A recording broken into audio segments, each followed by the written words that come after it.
Are you seeing a cannot verify server identity error on your Mail app iPhone after the recent iOS update? This error often occurs due to issues with your email server settings, SSL certificates, or network problems. To fix it, let's go through the steps to troubleshoot and resolve this issue. Verify SSL and email protection settings. Open Settings, scroll down, tap Apps, find out Mail app, and tap Mail.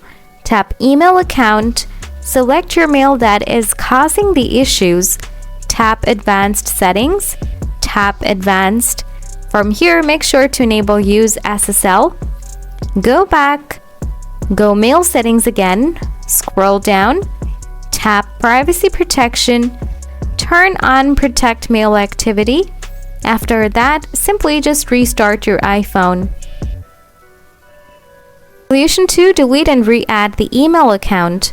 Open Settings, scroll down, tap Apps, scroll down and tap Mail. Tap Mail Accounts, select the account that is causing the error, or you can re-add your Aldi account. Tap Delete Account, then Confirm.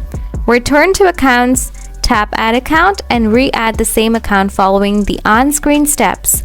By following these solutions, you should be able to resolve the cannot verify server identity issue on your iPhone's Mail app. If the problem persists, don't hesitate to reach out for more assistance.